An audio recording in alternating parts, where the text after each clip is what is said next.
Nos sociétés humaines sont un mirage, une construction qui ne peut pas durer puisqu'elle est basée sur le dépassement des ressources naturelles. Et ce dépassement entraîne la destruction de la nature, là où nous gènes pouvaient vivre, de telle sorte que nous ne pouvons plus retourner dans la nature, puisque nous l'avons détruite, et que notre nouvelle société, celle où nous vivons, ne pourra pas survivre indéfiniment, puisqu'elle est basée sur le dépassement. Nous n'avons donc d'un côté plus de nature, et de l'autre plus de société humaine. Nos gènes vont donc se retrouver en adaptation totale, avec aucun lieu pour se réfugier. Ni la nature, détruite, ni la société humaine, effondrée, puisqu'elle ne peut pas subsister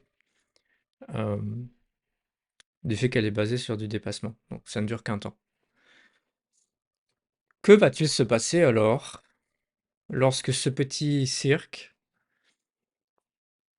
lorsque ce parc d'attractions n'aura plus de lumière? Lorsque les 200 dernières années vont se révéler être un délire total, et que mes mots sur le progrès prendront leur sens. Ce que j'ai dit, c'est-à-dire que les lumières, la théorie des lumières est un obscurantisme. Nous ne construisons pas notre paradis sur Terre. Nos prémices étaient fausses, cela n'était pas possible. Cela n'était pas possible puisque nous n'avions pas considéré que l'homme n'est pas universel.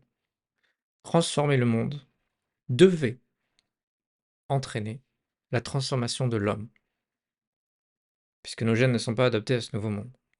Et ceci, finalement, est le meilleur scénario, dans lequel notre société moderne subsiste. Elle consisterait à dire, maintenant que nous avons cette nouvelle société, il nous faut nous transformer puisque nos gènes ne sont plus adaptés à ce monde transformé. Mais en fait, les choses sont bien pires que cela, puisque cette société ne tiendra pas. Il n'y aura donc ni nature dans laquelle se réfugier, ni société humaine dans laquelle se réfugier. Que va-t-il se passer alors? Premièrement, il va falloir se rendre à l'évidence que nous vivions sur un obscurantisme qui se nomme l'idéologie des Lumières occidentale, qui consiste à dire que nous progressons. Je ne fais que le répéter, mais que veut dire progresser si l'on ne définit pas de période de temps? À quel moment savons-nous que nous progressons? Nous pouvons par exemple progresser et puis nous effondrer. Auquel cas, quel segment choisissons-nous pour dire que nous progressons?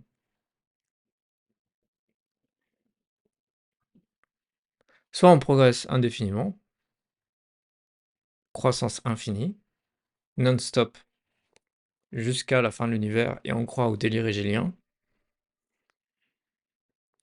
soit on est réaliste et on se rend compte que cette progression risque très certainement un jour de devenir régression.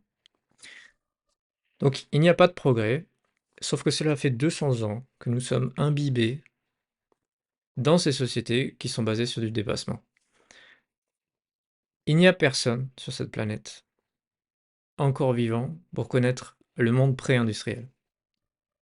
Nous n'avons plus de souvenirs de cette période. Nous n'arrivons plus à saisir qu'elle puisse s'arrêter. Parce qu'en fait, notre histoire proche est la même chose. Notre histoire même assez lointaine, sur les 200 dernières années, est la même chose. C'est inconcevable, à nos yeux, que cette société puisse s'effondrer. Toujours est-il, si elle s'effondre, il faudra donc réaliser que tout ceci était délirant et que la théorie des Lumières était délirante. C'était un obscurantisme. Et donc que l'humanité n'a pas de destin. Et que nous n'allons pas découvrir l'univers, ni explorer Mars, ni découvrir ce que signifient les trous noirs, et que nous n'avons pas été missionnés par l'univers pour découvrir quoi que ce soit, et que de toute manière, nous n'accumulons pas de la connaissance puisque nous ne savons pas ce que nous savons. Il faut revenir à la vérité. Il faut revenir à la vérité brutale, inacceptable pour les gens, puisqu'ils avaient ce succès d'année de Dieu qui est le progrès pour subsister. Maintenant, si on leur enlève, ils se rendent compte qu'il n'y a ni Dieu, ni progrès. Là est la difficulté dans une société qui nous vend un destin. Là, dire qu'il n'y a absolument pas de destin, ni dans un second monde, ni dans ce monde, ni dans l'immanence, ni dans la transcendance, c'est tout de même très difficile pour une société qui est basée sur le destin, qui est basée sur, ce conte.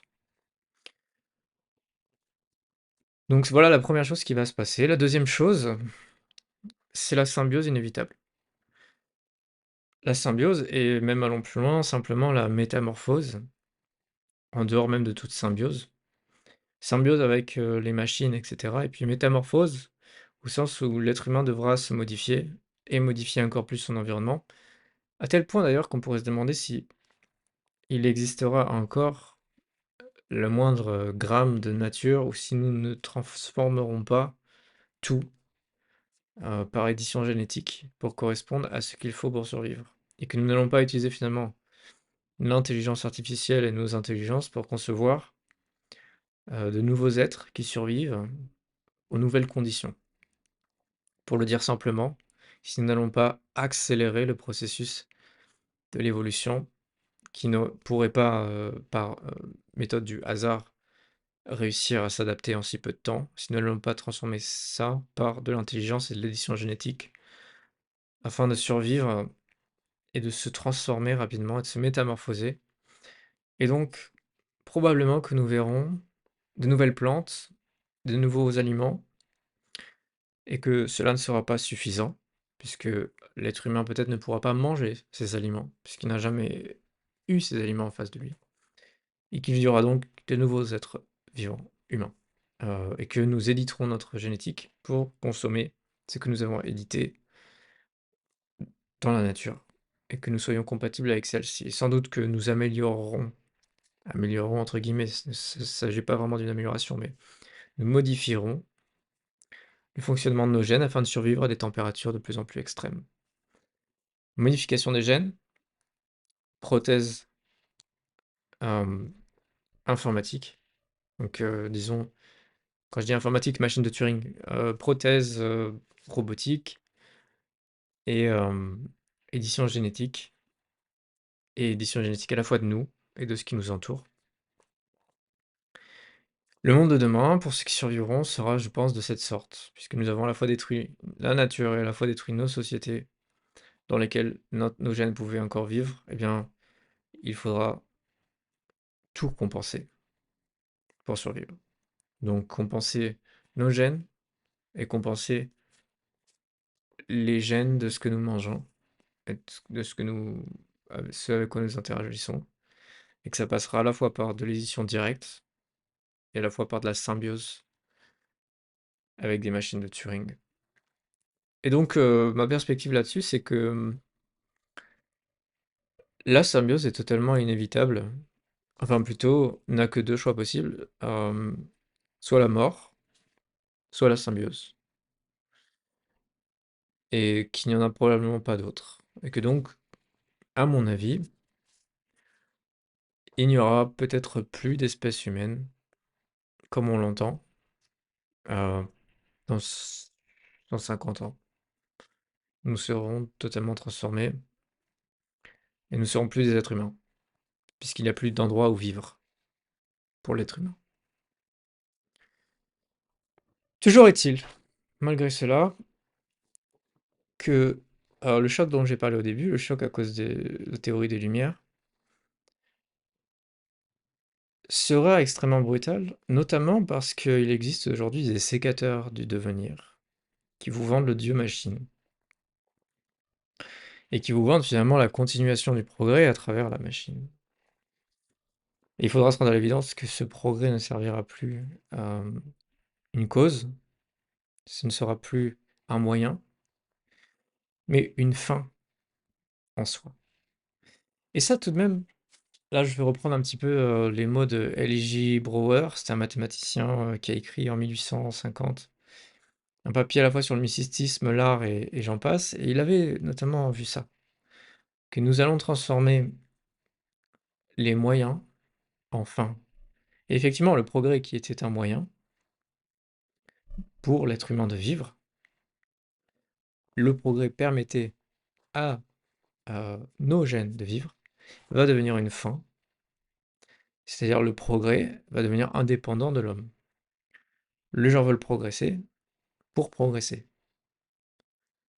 quitte à sacrifier sur l'autel du devenir l'espèce. Et disons une dernière chose avant de finir là-dessus. Le fait que les gens ne se révoltent pas face à ça est tout de même très surprenant. On leur dit qu'en gros, le monde va tellement changer que il va devenir presque inhabitable, mais que c'est nécessaire pour poursuivre le progrès, qui était pourtant à la base un moyen et qui est devenu une fin. Et ils acquiescent, en quelque sorte, comme si le progrès, et tout comme on peut prendre un parallèle avec les nations, était plus important que les individus eux-mêmes. C'est-à-dire que le progrès est totalement indépendant des raisons du progrès. C'est-à-dire on progressait pour l'être humain, pas pour progresser. Et puis maintenant, on progresse pour progresser, donc on est prêt à sacrifier l'humanité pour progresser. Si vous regardez, comme je dis, c'est un parallèle très clair avec les nations, où on est prêt à sacrifier les individus des nations pour protéger les nations. Alors que la nation, à l'origine, était un moyen de protéger les individus. On a totalement renversé l'équation. Et bien là, c'est la même chose pour le progrès. Je vais m'arrêter là-dessus, et j'espère que j'étais assez clair.